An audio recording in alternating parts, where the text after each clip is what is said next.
and for emphasis, I represent the oil-producing senatorial zone of Imo State. Mr. President, when I listened to the chairman and managing director designate, I was pleased with one comment that was consistent in their mouth. That is, that they are from the oil-producing area of their respective states. And that is what the Act says. To that extent, I'm pleased with that nomination. Mr. President, sitting as chair, there are some of the nominees here who are not from the oil-producing areas of their state. So that puts a question mark to their nomination. In the 8th Senate, I was nominated as a member of Nddc.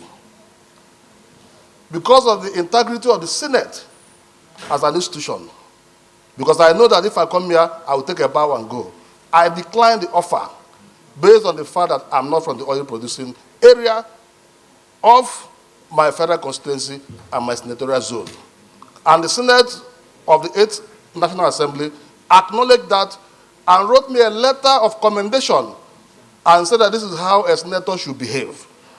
To that extent, anybody who is not from the oil-producing area should not even appear before the Senate for confirmation. Mr. President, having said that, I would like to draw our attention to Section 12, Sub 1 of the Act setting up the Nddc. And with your kind permission, Mr. President, sitting as chair, I would like to read.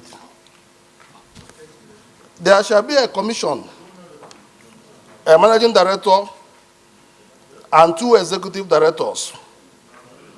3 executive directors, but this is Act.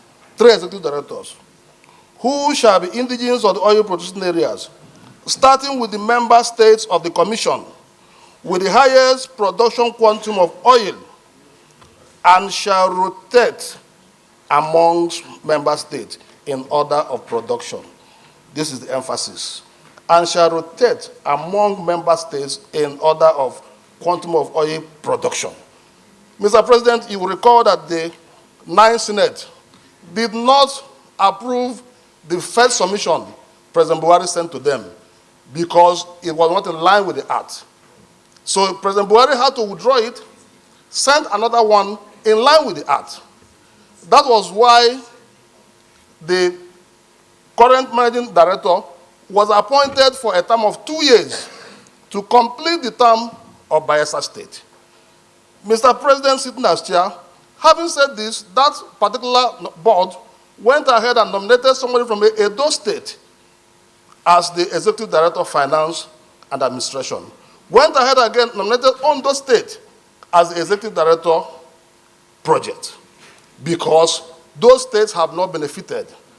The 4 other states have been benefiting from these 3 positions for the past 20 years, and that is at variance with the Act setting up the Nddc. Because if you look at Section 4, Sub 1 of the Nddc, it said the chairman shall rotate in alphabetical order, and that has been followed since that time to today.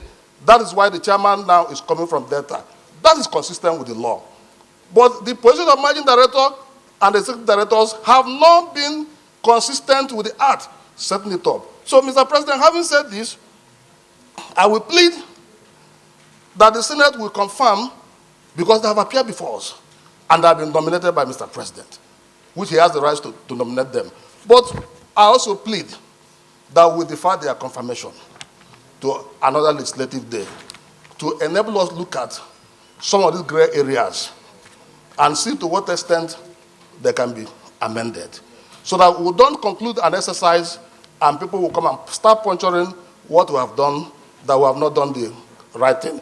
Mr. President, why I'm saying this is because the EDFA, as of today, cannot be from the state where it has been given to. It has to go to either Edo State or Ondo State. So that Imo State, where I come from, will also be the Executive Director, Corporate Services, because that is where we are. Ondo cannot jump Edo State, because Edo State have more oil in terms of oil quantum more than Ondo State. But in these particular nominations, Ondo have jumped Edo State. Mr. President, that is not consistent, and that is not the intent of the act, setting up the NDDC. So, in conclusion, I will plead my colleagues, Mr. President, sitting as chair, the Senate leader, that we confirm them.